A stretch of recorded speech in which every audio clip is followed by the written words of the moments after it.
Let's begin the session. Good evening, everyone. मैं doctor Khushboo Mishra webinar lecture series on mental health, a self help, seek help and extend help approach के webinar 6.0 में आप सभी का स्वागत करती हूँ। बीते 4 सेशन में हमने कई सुझाव तथा तरकीबों की बात की, जिनकी मदद से आपको स्वयं के मानसिक स्वास्थ्य को संतुलित रखने में मदद मिलेगी। पर आपके स्वास्थ्य के साथ साथ ये बहुत जरूरी है कि आपके आसपास के लोगों के स्वास्थ्य को भी उत्तम बनाया जा सके।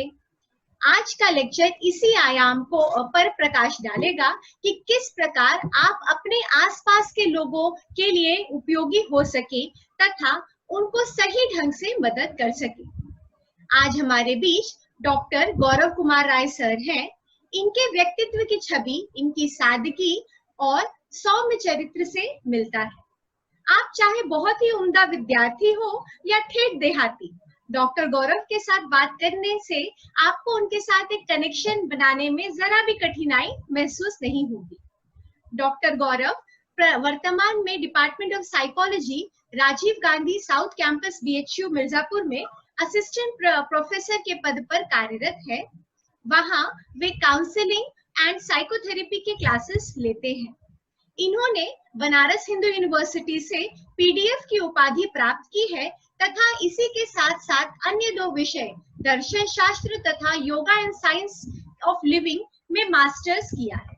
पठन पाठन में इन्हें 10 वर्ष का अनुभव है तथा रिसर्च के क्षेत्र में 15 वर्ष का एक्सपीरियंस है। इन्होंने 1 डजन से ऊपर रिसर्च पेपर्स लिखे हैं तथा 20 से ज्यादा वर्कशॉप्स को ऑर्गेनाइज किए हैं। इन्हें 15 बेस्ट पेपर्स अवार्ड तथा 10 अन्य प्रकार के सम्मान प्राप्त हुए हैं। डॉक्टर गौरव ने इस वेबिनार सेशन को लेने के अनुरोध को स्वीकार किया, इसीलिए हम इनको बहुत धन्यवाद करते हैं। आशा करते हैं इनके शब्दों का प्रभाव हमारे विद्यार्थियों को अपने आसपास के लोगों तथा पूरे समाज के लिए उपयोगी बनने में सहायता कर सके। अब मैं इस वेबिनार के कन्वीनर प्रोफेसर रस्तोगी सर से अनुरोध करती हूँ कि वे डॉक्टर राय के स्वागत में 2 शब्द कहें। आज के इस वेबिनार में मैं आपका गया कॉलेज की तरफ से हार्दिक अभिनंदन करता हूँ और आशा करता हूँ कि आपके व्याख्यान से हमारे छात्रों को एक नई ऊर्जा प्राप्त होगी कि हम दूसरों की मदद कैसे करें। हमेशा जहाँ तक मेरा ख्याल है, आप दूसरों की मदद करेंगे, भगवान आपकी मदद करेगा और आपके लक्ष्य को पहुँचने में आपको सहायता प्राप्त होगी। इसलिए आज मैं भी आपके साथ बैठकर इस आपके व्याख्यान को सुनूंगा और देखूंगा कि कहाँ तक मैंने अपने जीवन में उसे उतारने की कोशिश की है कि नहीं की है। पुनः महाविद्यालय परिवार की तरफ से एवं मनोविज्ञान विभाग की तरफ से आपका बहुत बहुत अभिनंदन। ओवर टू खुशबू। धन्यवाद गौरव, ओवर टू यू। ओके, धन्यवाद रस्तोगी सर और खुशबू, आपको भी धन्यवाद मेरे को बोलने का यहाँ पर एक अवसर प्रदान किया। Can I show my slide? वही मैं जनरल ही बता रहा था। देखिए, आप लोग की लाइफ में आप लोग अपने घर पे बैठे हुए होंगे। जो प्रीवियस सेशंस थे उसमें भी मैं 1-2 अटेंड किया था, ठीक है। तो आपको वहां पर ये जानकारी मिली ना कि आप खुद की हेल्प कैसे कर सकते हैं। तो ये बहुत ही जरूरी है कि जब आप किसी को हेल्प करने जाते हैं तो आपके पास अपना एक रिसोर्स होना चाहिए। ये रिसोर्स आपकी बौद्धिकता हो सकती है, आपके पास कुछ वस्तुएं हो सकती है या फिर कुछ और चीजें, इस तरह की चीजें जो आपको हेल्प कर सके, ठीक है। तो यहाँ पर आपका जो पहले सेशन जो हो चुका है उसको अपने ध्यान में रखिएगा, चाहे वो योग वाला सेशन रहा हो, चाहे वो सेल्फ हेल्प का तुषार सर का रहा हो या संदीप सर का रहा हो, उसके आगे की बात मैं कर रहा हूँ। तो यहाँ पर मैं इस सेशन के लिए आपको ये मैं मान के चल रहा हूँ कि आपके अंदर कुछ रिसोर्सेस होंगे, नहीं भी होंगे तब भी आप कुछ चीजें मैं आपको देने का प्रयास करूंगा। तो वही रिसोर्स की ही बात मैं कर रहा था। तो आपके अंदर एक रिसोर्सेज डेवलपमेंट कैसे करेंगे, कैसे स्ट्रेंथ को डेवलप करेंगे, ये सारी चीजें आपने प्रीवियस सेशंस में सीखा है, ठीक है। इस सेशन की बात जब आप करेंगे ना, तो आपके पास वो रिसोर्सेज, वो स्ट्रेंथ, वो सारी चीजें आपके पास कहीं ना कहीं से होनी ही चाहिए। क्योंकि आप देखिए, आप जब अगर किसी को दान देते हैं तो कब दान देते हैं? जब आपके पास होता है कुछ, तभी आप दान देते हैं, या कुछ आपके पास एक्सेस होता है। अब यहाँ पर जब आप हेल्प करने जाएंगे तो सबसे बड़ी डिमांड जो होगी ना, वो टाइम की डिमांड होती है, ठीक है। तो आपके पास समय है, क्योंकि आप घर में है, लॉकडाउन चल रहा है, बाहर नहीं जा सकते, तो समय सबसे पहला जो अनिवार्य है वो आपके पास ऑलरेडी है। रिसोर्सेज आपको प्रीवियस सेशन से मिले, आगे आने वाले सेशन में भी मिलेंगे, आपके टीचर्स, आपके पेरेंट्स, गवर्नमेंट की गाइडलाइन, इवन आपके स्टेट गवर्नमेंट की गाइडलाइन, ये सब आपको रिसोर्स प्रदान करेगी। और सबसे बड़ी अहम चीज जो बताने जा रहे हैं, जो आज मैं बताऊंगा, हेल्पिंग बिहेवियर, ये आपको साइकोलॉजी ये रिसोर्स देगा कि कैसे आप दूसरों को हेल्प करेंगे, किस चीज के लिए करेंगे, ठीक है। और क्या होता है, सबसे पहले तो ये डिस्कस करेंगे कि हेल्पिंग बिहेवियर में हम कैसे अपने आप को पहले हम समझ तो ले कि क्या वो बिहेवियर होता है। Yes, sir. Exactly. Listen, anything. Okay, तो ये जो मेरा टॉपिक है, ये मेरा टॉपिक है helping others towards positivity and extended help to mental health, ठीक है। और मेरा परिचय है, नेक्स्ट स्लाइड में जाइए। ये मेरा आउटलाइन है। आउटलाइन में आपको दिखाई देगा कि हेल्पिंग बिहेवियर सबसे पहले समझने का प्रयास करेंगे, क्योंकि हेल्प करने से पहले ये तो जान लें कि हम हेल्प होता क्या है, ठीक है। तो इसके अंदर केवल 3 टॉपिक है, what, how and why. It's a very short. Then एक मॉडल की चर्चा करेंगे, ये मॉडल ही मेन है, आपको जानना होगा। एंड देन उसके बाद से कैसे हम कोरोना से फाइट करने के लिए कुछ बेसिक टिप्स हैं, ये आपको पहले भी बताया जा चुका है, बस मैं कुछ दोहरा दूंगा, ठीक है। तो सबसे पहले, what is helping behaviour? Helping behaviour simple सी चीज है कि जब हम इसको परिभाषित करते हैं तो सबसे पहले हमें ये ध्यान रखना चाहिए, इट्स अ वॉलंटियर एक्शन। मतलब आपको खुद की सहमति होनी चाहिए आपके प्रति कि हम हेल्प करने के लिए तैयार हैं कि नहीं। किसी दूसरे के लिए यदि आप कोई कार्य करते हैं रिकॉर्डेड, या तो कुछ लेने के बदले में या कुछ न लेने के बदले में, तो वो हेल्पिंग बिहेवियर होता है। अब आप समझ में आ रहा होगा कि हम उसके बदले अगर कुछ नहीं ले, उसे हेल्पिंग बिहेवियर कहा जाता है। तो साइकोलॉजी में इसके लिए एक अलग शब्द का इस्तेमाल किया जाता है, अल्ट्रुइज्म, ठीक है। इसमें विदाउट एक्सपेक्टेशन, किसी भी एक्सटर्नल या इंटरनल मोटिवेशन या एक्सटर्नल मोटिवेशन, किसी भी तरह का हम रिवार्ड नहीं लेते हैं। जैसे आपको देखते होंगे कि अगर आप किसी को दान देते हैं, तो दान देने में क्या होता है ना, कि हम कहते हैं कि मेरा नाम मत लिखिए, बस वैसे ही दे दिया दान, ठीक है। दिस इज कॉल्ड अल्ट्रुइज्म, ठीक है। तो हम यहाँ पर दोनों तरह के हेल्पिंग बिहेवियर की बात करेंगे। हमें कुछ चाहिए भी और कुछ नहीं भी चाहिए, ठीक है। हम क्या चाहते हैं, इसके बाद से ये व्हाट की चर्चा क्या है हेल्पिंग बिहेवियर। देन नेक्स्ट पे हम बात करेंगे हाउ, कैसे ये हेल्पिंग बिहेवियर प्रोसेस में आता है। नेक्स्ट स्लाइड में हाउ में कुछ थियरीज हैं। इस थियरीज में मैं जल्दी आपको थोड़ा सा बस केवल परिभाषा बताऊंगा, ये आपके कोर्स में भी है। पहला है ना, कीन सिलेक्शन थियरी। ये कहती है कि आपके अंदर बाय बर्थ योग्यता होती है दूसरे की हेल्प करने की, ताकि आपकी जो जाति है, मानव जाति है, वो सरवाइव कर सके। मधुमक्खी के संदर्भ में इसे डार्विन ने भी बताया है। दूसरा रेसिप्रोकल अल्ट्रुइज्म है। इसमें हम ये सोचते हैं कि यदि हम आज किसी का भला करेंगे तो कल मेरा भी भला होगा। अभी सर ने कहा ना कि ईश्वर देखता है और हमारी भी मदद करता है, ठीक है। तो वो इस थियरी के अंतर्गत आता है। निगेटिव स्टेट रिलीफ मॉडल, मैंने अभी फेसबुक पर एक कार्टर का एक पोस्ट दिया है, आप लोग देखे भी होंगे। उसमें क्या था ना कि एक गिद्ध बैठा है और एक बच्ची बैठी है। वो निगेटिव स्टेट के कारण वो मदद नहीं कर पाया था। वो फोटो तो बहुत ही फेमस हो गई, लेकिन वो निगेटिव स्टेट को नहीं झेल पाया और अंतिम में अवसाद से उसकी मृत्यु, डिप्रेशन से उसकी मृत्यु हो गई। तो हम निगेटिव स्टेट को रिलीव करने के लिए, क्योंकि हम बाद में अगर करना भी चाहे तो नहीं कर सकते, अभी मौका है, अभी करना है, ठीक है। तो यदि आप सोचते हैं कि आपको मदद करनी चाहिए समाज की, तो ये थियरी आपको वर्क करती है। एम्पैथी अल्ट्रुइज्म मॉडल, इसमें सिंपल हम दूसरे को ये सोचते हैं कि वो भी मेरे ही तरह से होगा, लाचार होगा, अपनी ही भावनाओं के तहत, तो हम उसकी मदद करते हैं। नेक्स्ट है responsibility, pro social value orientation, समाज का एक मूल्य होता है कि दूसरों को मदद करना अच्छा माना जाता है, ठीक है, तो इसलिए हम इसको करते हैं। एंड लास्ट है सोशल एक्सचेंज थियरी। इसमें सिंपल सा है ना कि हम कुछ देते हैं तो उसके बदले में कुछ हमें चाहिए होता है, ठीक है। जैसे 100 रुपए का मैं फुटकर मांगू तो आप कहें कि नहीं मैं 95 रुपए दूंगा, तो 100 रुपए तो हमें आप दिए, हमारी मदद की, क्योंकि कहीं नहीं मिल रहा था। लेकिन अगर आप 95 रुपीज दे रहे तो उसके बदले में आपने 5 रुपए लिया, ये भी मदद कही जाती है, इसको भी हेल्प कहा जाता है, ठीक है, कि अपने मदद के बदले में कुछ ले लेना। तो ये सिंपल सा एक साधारण सा प्रोसेस है कि कैसे थियरीज वर्क करती है।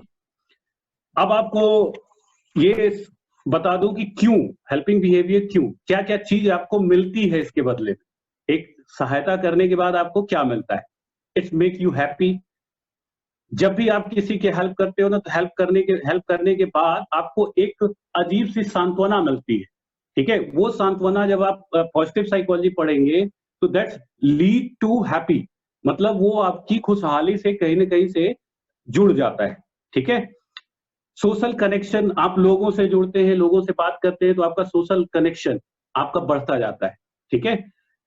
स्ट्रेस से रिलीव करने का कंडीशन, जब आप किसी की मदद करते हो ना तो उसके स्ट्रेस को दूर करते हो, अपना भी जो स्ट्रेस होता है ना लोगों को जानने समझने से, वो आपको मदद मिलता है। एक रेजिलेंस एक शब्द होता है जिसपे ये होता है किसी बीमारी से लड़ने के लिए हमारे पास कितना जल्दी हम उससे लड़ सकते हैं, कितना जल्दी हम उसे हरा सकते हैं, ठीक है, तो उसमें भी मदद मिलती है। ये तीनों चीजें अभी इस समय आपके लिए जरूरी है। Good for career, you have a theory, आपके पास जो है साइकोलॉजी की तमाम सारी थियरीज हैं, साइकोलॉजी का हेल्पिंग बिहेवियर है। इवन जो लोग काउंसलिंग कर रहे हैं या काउंसलिंग एक शब्द आता है उसके मदद मिलेगी लोगों को जानने के लिए, तो ये कैरियर में भी आपके हेल्प करता है। बिजनेस में भी आपको हेल्प करता है। बिजनेसमैन आप सारे लोग नहीं हो, आप स्टूडेंट्स हो, टीचर हो, तो बिजनेस के लिए भी ये हेल्प करता है। आप देखिएगा कि जितने भी व्यापारी हैं वो सोशल वर्क पे ज्यादा हेल्पिंग बिहेवियर करते हैं। आपके हेल्थ के लिए जब आप कुछ करते हो तो आपको लंबे समय तक जीवन जीने के लिए ये मदद करता है। आपके मीनिंगलेस स्पिरिचुअलिटी, अभी रस्तोगी सर ने बताया ना कि आपके जीवन का क्या उद्देश्य है, परम उद्देश्य, ये भी जानने में आपको मदद मिलती है। तो इतना था हेल्पिंग बिहेवियर। नाउ मैं मेन टॉपिक पर आ रहा हूं। नेक्स्ट कीजिए।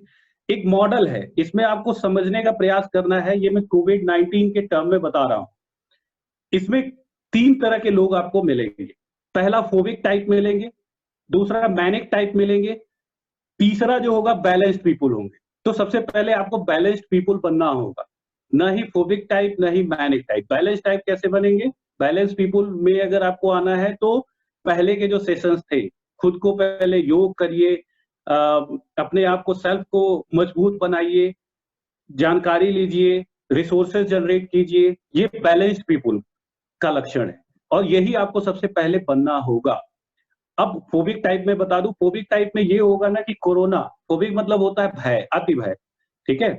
तो डरे हुए लोग कि मैं बिस्तर से उतरूंगा और कोई मुझे टच करेगा, ठीक है। ये ओसीडी का एक्सट्रीम फॉर्म भी होता है कि कोई मुझे टच करेगा तो कोरोना हो जाएगा, मैं ये करूंगा तो कोरोना हो जाएगा, मैं वो करूंगा तो कोरोना। ये फोबिक टाइप हो गया, ये भय की स्थिति हो गई। इनकी भी आपको हेल्प करनी है। कैसे करेंगे अभी मैं बताऊंगा। मैनिक टाइप में क्या होता है ना कि ये भी पीपल्स आपको मिलेंगे, इनकी भी हेल्प करनी है। ये अक्सर युवा होते हैं, ये क्या करेंगे ना, बाहर जाएंगे, मेरा कोरोना कुछ नहीं बिगाड़ सकता, मैं युवा हूँ। शोध भी ये कहते हैं या रिसर्च भी ये कह रहे हैं कि युवाओं को नहीं होता है, इनका इम्यून सिस्टम होता है ना, तो ये मैनिक टाइप होते हैं। ये इनको खुद तो नहीं होगा, इनको आपको समझाना होगा कि इनको खुद तो नहीं होगा, लेकिन ये जो लेके आएंगे तो 10 साल से कम के बच्चे जिनका इम्यूनिटी डेवलप हो रहा हो, इम्यूनिटी मतलब आपका प्रतिरक्षात्मक तंत्र होता है। हमारे शरीर में बहुत सारी चीजें ऐसी होती हैं जो हमारी रक्षा करती, ठीक है, तो उनकी इम्यूनिटी डेवलप हुई रहती है और वृद्ध लोगों की इम्यूनिटी कमजोर पड़ जाती है, ठीक है। तो आप यदि ऐसे वायरस को ले आएंगे मैनिक टाइप के लिए तो इन पर इफेक्टिव पड़ेगा, आपके मम्मी पापा दादा दादी ये इफेक्टेड हो सकते हैं। फोबिक टाइप को, अच्छा, ये दोनों तरह के लोगों को जरूरत पड़ेगी। अब आप कह रहे होगे, सोच रहे होगे कि डर चाहिए, डर, इससे डरना भी है, नहीं भी डरना है, तो मैं आपको एक शब्द दे रहा हूं, आपको डर चाहिए बट बुद्धि वाला डर चाहिए। बुद्धि, कॉग्निशन की बात मैं कर रहा हूं, कॉग्निशन वाला। कि हमें किस चीज से ये चीज डर कोरोना हो सकता है, किस चीज से नहीं हो सकता है, क्या हम कर सकते हैं, क्या हमारी स्वतंत्रताएं हैं, ये सब आपको ध्यान में रखना होगा। तो डर भी जरूरी है और बुद्धि वाला डर चाहिए। जैसे अगर आप सिंपल सा देख रहे हो ना कि हाथ मल रहा है, बड़ी तेजी से हाथ धुल रहा है, ऐसे ऐसे करके एकदम ऐसे ऐसे लग गया है, एकदम मिटाना है, और हाथ धुल के आया और फिर हाथ धुल रहा है, ठीक है, दैट मीन्स कि वो स्ट्रेस से, वो फोबिक टाइप का पर्सनैलिटी है, वो स्ट्रेस में आ चुका है, तनाव में आ चुका है। आपको उसको बताइए, आप रगड़िए इसको, समझ आराम से एक बार में ही करिए उसको, पूरा 20 सेकंड करने के बाद आराम से हाथ धुलिए, ठीक है, उससे कुछ नहीं होगा। यदि आपके लाइफ में, लोग कहते हैं ना कि ओसीडी हो जाएगी, ऐसा ओसीडी ऑब्सेसिव कंपल्सन डिसऑर्डर होता है, एक डिसऑर्डर होता है। यदि आप पढ़े होंगे तो ठीक है, नहीं पढ़े होंगे तब भी मैं आपको बता देता हूँ, बार बार हाथ धुलने की बीमारी, ऐसा लोग कहते हैं हो जाएगा। मैं आपको बता दूं, ये बीमारी तभी होती है जब आपको पहले से कोई चिंता हो, जैसे लग रहा हो कि हमारा क्लास छूट जाएगा, हमारा करियर तबाह, ये चिंता यदि आप दिमाग में है तो आप अगर हाथ धुलते हैं ना, तो वो बार बार वो हाथ धुलने की आदत जो है, ये प्री डिस्पोजिंग फैक्टर इसको कहा जाता है, ठीक है, तो वो आपको ओसीडी हो सकती है। ऐसे ओसीडी कतई नहीं हो, आप बैलेंस टाइप के पीपुल हो। नीचे का मॉडल है, एक और मॉडल है, इसमें कैसे आप हेल्प करते हैं, ठीक है, ये चीज बताई गई है। सबसे पहला जो है ना, नोटिस द समथिंग हैपन। सबसे पहले आपको ये देखना होगा कि कुछ घटनाएं हो रही हैं, आपको अपने से चूज करना होगा।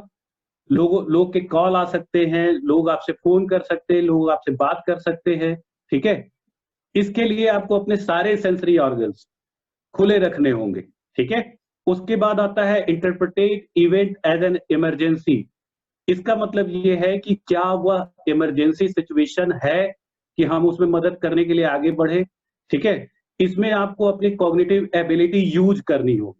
आपके पास कॉग्निटिव एबिलिटी मतलब कि आपके पास वो कोरोना से रिलेटेड है, क्या कर रहा है, साइकोलॉजिकल है कि नहीं है। अब कोई कहे कि मेरे पास पैसे नहीं है, तो आप पैसे कहाँ से दोगे, तो आपको पैसे के लिए आपको इंफॉर्मेशन करनी होगी, ये करना होगा कि सरकार कहाँ कहाँ मदद कर रही है, तो आपको वो उस रिसोर्सेज से उसको मिला देना है। अब क्या है, take responsibility for providing help. यदि आपको लगता है कि आप उसकी हेल्प कर सकते हो, तो उसकी रिस्पॉन्सिबिलिटी आपको जरूर लेनी होगी, ठीक है। अब इसी में आपको अपने रिसोर्स खोजने हैं, आपको जानकारी होनी चाहिए, आपको योग की जानकारी होनी चाहिए। The next step, decide how to help. कैसे आपको हेल्प मदद करनी है, वो प्रक्रिया यहाँ पे चालू करनी, ठीक है। ये हमेशा नीड बेस होती है हेल्प, उसकी आवश्यकता क्या है वही आपको किसी तरह से पूरी करवानी। And the last step is providing help. इसका मतलब ये हुआ कि अब जो है लास्ट स्टेप होता है कि आपने उसकी मदद की। तो ऐसे सिचुएशन में आपको ये पूरा का पूरा मॉडल आपको मदद करेगा। मेरा मूल जो था प्रेजेंटेशन यहीं तक था। यहाँ पर आप सारी चीजें जो है ना, ये आप सब चीज जान चुके, मैं सिर्फ उदाहरण लेके आया हूं आपके सामने। किसी भी लोगों को सबसे पहला जो जरूरत होती है वो अवेयरनेस की है। अवेयरनेस क्या करना है, इस तरह के जो राइट साइड में आपके ये पोस्टर दिख रहा होगा, ये गवर्नमेंट साइट से लिया गया है, ठीक है। ऐसे तमाम सारे पोस्टर हैं जो इस समय आपको मिल जाएंगे, ठीक है। तो सबसे पहले अवेयरनेस जरूरी है, आपको खुद को, आपको वो है ही, लोगों को बताइए about covid and it's virus, कि ये वायरस क्या है, कैसे फैलता है, कहाँ कहाँ जा सकता है। जैसे मैं आपको एक उदाहरण बताऊं ना, मैं एक वीडियो देख रहा था, तो उसमें एक काम करने वाली थी, वो अपने मालकिन को बता रही थी ना, वायरस इतना बड़ा होता है और मुंह में घुस जाता है। अब आप सोचिए कि ये वायरस जो है वो दिखाई तक नहीं दे रहा है, तो मुंह में घुसने की बात क्या है। सोचने का प्रयास कीजिए कि उसे कैसे पता चला होगा। टीवी में दिखा रहे इतने बड़े बड़े वायरस का ऐसे ऐसे कांटा निकला हुआ, तो उसने वही देखा, सामने वाला छींका उस वायरस को, उसके मुंह में घुसता हुआ दिखाई दिया, और उसने वही सही मान लिया कि ये इतने बड़े वायरस होते हैं और घुस जाते हैं मुंह में, ठीक है। तो आपको सही जानकारी उससे देनी, ठीक है। गवर्नमेंट की गाइडलाइन टाइम टू टाइम आपके सामने आ रही है, आप उसके प्रति भी अवेयर रहें और दूसरे को भी अवेयर कराएं।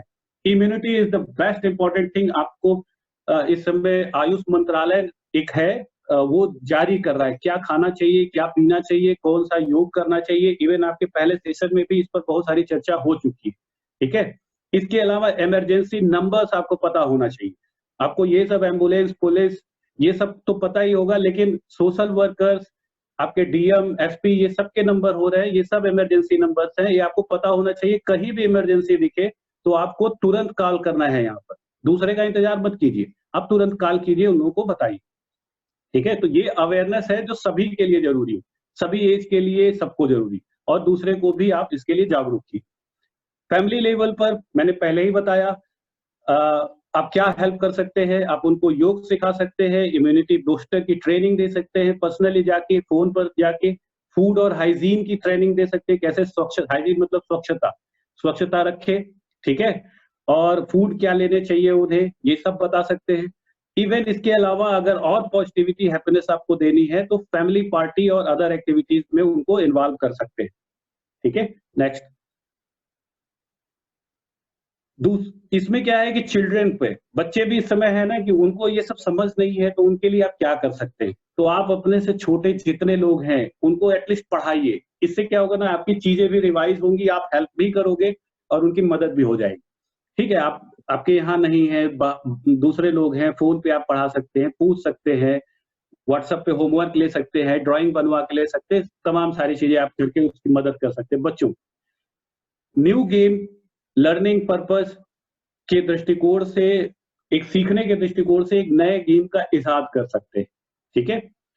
ऑनलाइन हॉबी एंड क्लासेस, ये बड़े बच्चों के लिए, आपके लिए, जैसे आप ये क्लास कर रहे हो तो ये ऑनलाइन क्लास ही एक तरह से है, वेबिनार भी है, तो आप इस तरह से अपने आप को इन्वॉल्व रखोगे, इसमें डिस्कस करोगे, तो इस तरह की। और इसके अलावा हॉबी क्लास है, जैसे फोटोग्राफी हुई, सिंगिंग हुआ, डांसिंग हुआ, हॉट स्टार या क्या क्या क्या है ना एप्लीकेशन, उसमें लोग अपना आजमा रहे हैं, तो आप भी आजमा सकते हो, ठीक है।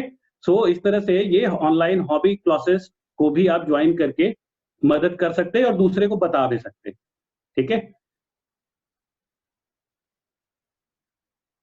ओल्डर एंड सिक पीपुल, ये दो तरह के लोग हैं ना जिनको बहुत ही मदद की आवश्यकता है, इन पर कोई ध्यान भी नहीं देता है, ठीक है।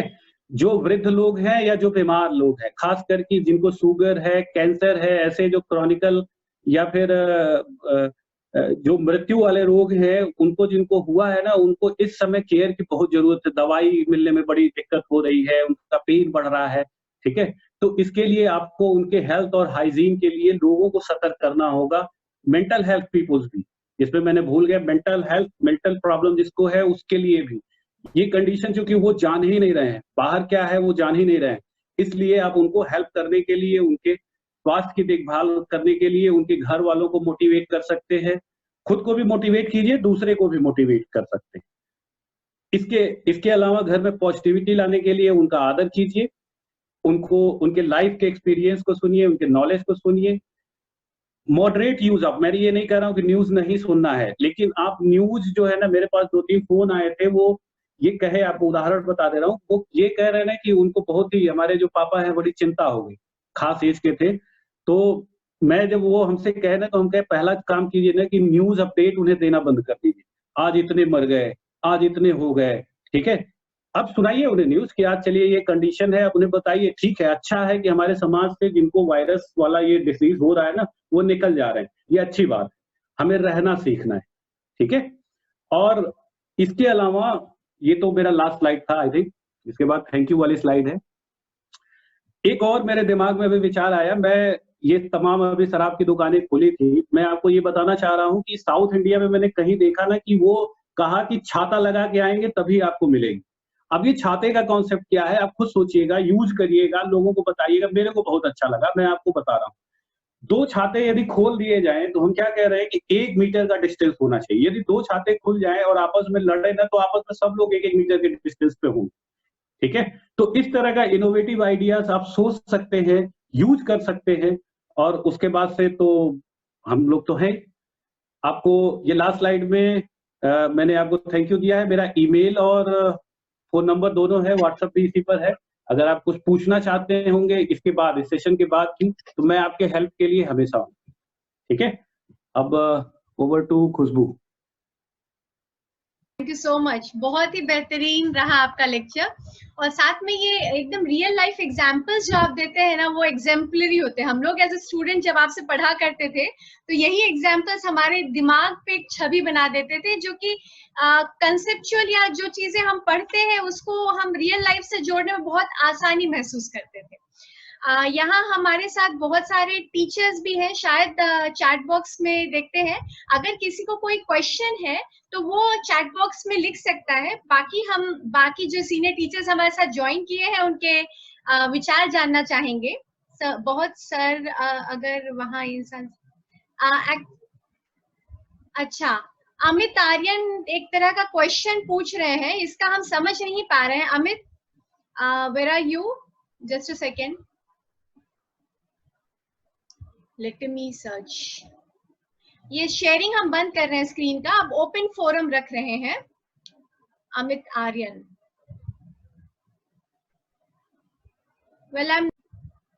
एक प्रश्न मेरे को दिख रहा है, हाउ टू स्टडी, मैं अपने स्टडी को कैसे कंटिन्यू रख सकता हूँ? ठीक है, ये आपके लिए प्रश्न है, ये खुद के लिए है, सेल्फ मैनेजमेंट के लिए है।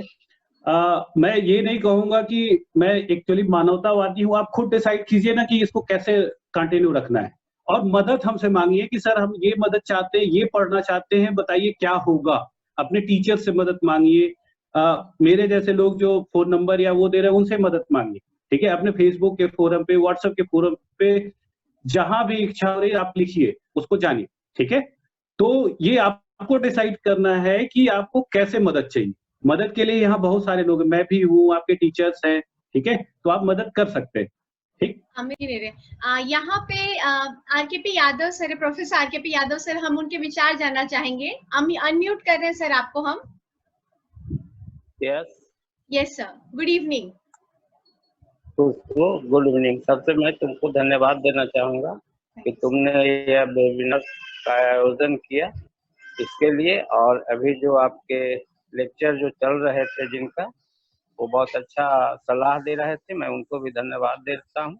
और इस अवसर पर ये जो हमारा कोरोना से संघर्ष करने का जो टाइम है, इसके सजेशन के हिसाब से हम संघर्ष करेंगे और अपने इर्द गिर्द के लोगों को समझाने का भी प्रयास करेंगे कि आपको इस तरह से रहना होगा, इस तरह से खाना पीना होगा, इस तरह से सारे चीज़ों को मेंटेन करना होगा, जिससे आप संघर्ष करके कोरोना वायरस को भगा सकते हैं, क्योंकि ये बहुत बड़ा महामारी है और देश के कठिन से कठिन समस्या में पहुंचा दिया है।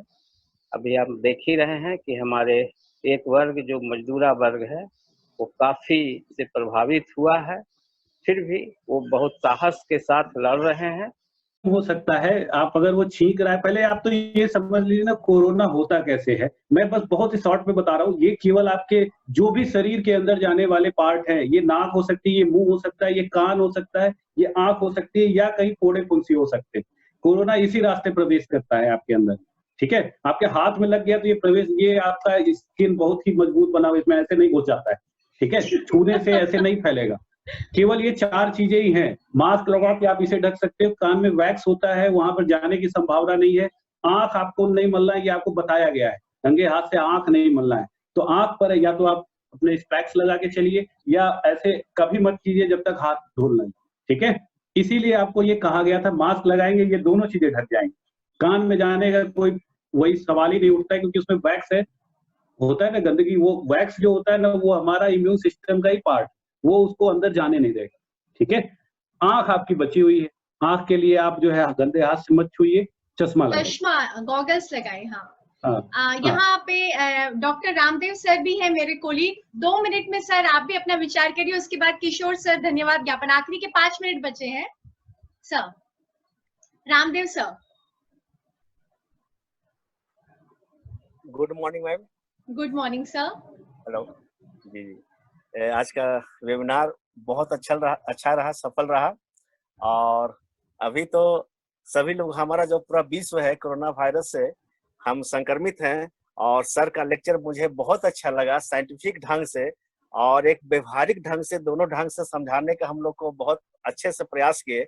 और सबसे अच्छा जो तरीका बताया अम्ब्रेला का, यानी कुछ बच्चे क्वेश्चन कर रहे थे कि क्या अम्ब्रेला लगाने से जो छाता होता है, तो उसकी विशेषता यही है कि हम 1 मीटर के अंतर्गत अगर एक दूसरे से शारीरिक दूरी से बना के रखते हैं, तो उसका जो वायरस है, कोरोना वायरस कोविड-19, एक दूसरे को जो रेस्पिरेटरी सिस्टम जो नाक के माध्यम से अंदर प्रवेश करता है और लंग्स को संक्रमित करता है, वह एक दूसरे से बच सकता है। और इसका दूसरा जो हम लोग को मास्क के बारे में दिया गया है कि मास्क लगाएंगे तो वह जो है से मास्क के माध्यम से अंदर हमारा लंग्स तक नहीं पहुंच सकता है। इसीलिए आज के युग में साइंटिफिक ढंग से और मनोवैज्ञानिक दोनों तरह से हम लोग को मास्क का प्रयोग करना चाहिए। और जो छाता का जो प्रयोग किया गया है यह बहुत सोशल मेथड है हम लोग को बचने के लिए, इसलिए कम से कम हम लोग छाता का भी प्रयोग करें और दूसरे रूप में हम लोग मास्क का भी प्रयोग करें। और जो सर का सलाह रहा कि हम इस पैनिक स्टेज में हम कैसे दूसरों को सलाह दें कि इससे हमको किस तरह से बचना है। घबराने की बात नहीं है, यह बीमारी महामारी है, लेकिन एक समय ऐसा आएगा कि यह बीमारी के रूप में, सिंपल बीमारी के रूप में परिणत हो जाएगा। यानी घबराने की जरूरत नहीं है। जब भारत में एड्स आया, कैंसर आया, अभी तो हम किशोर सर के पास कर रहे हैं क्योंकि 3 मिनट बस बचे हैं, तो धन्यवाद ज्ञापन प्रोफेसर किशोर, HOD हमारे साइकोलॉजी डिपार्टमेंट के। ओके माइन, thanks Kishore sir. Yes sir, good evening everybody. Good evening sir. सबसे पहले आज के मुख्य वक्ता डॉक्टर गौरव कुमार राय को मैं अपनी ओर से, अपने विभाग की तरफ से बहुत बहुत धन्यवाद देता हूं। इन्होंने बहुत कम समय लेकर और बहुत ही सरलता पूर्वक अपनी बात को रखा, और हमें आशा ही नहीं बल्कि पूर्ण विश्वास है कि आज के इस वेबिनार में जितने लोग जुड़े हुए हैं सबों को इसका लाभ मिलेगा। और भविष्य में मैं ये उम्मीद करता हूं कि आगे भी आप हम लोगों के बीच आएंगे और अपनी बात को रखेंगे।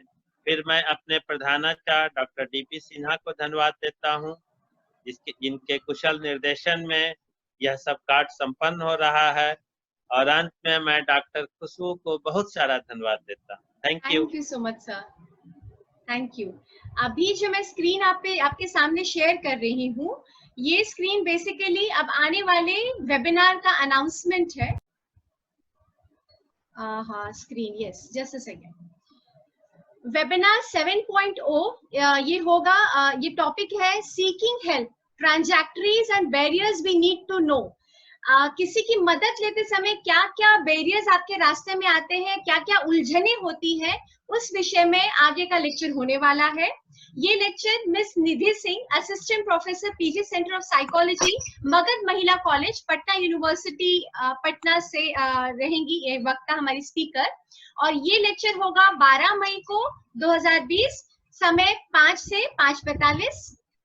फिर मिलेंगे और इसी आशा के साथ धन्यवाद। Thank you so much.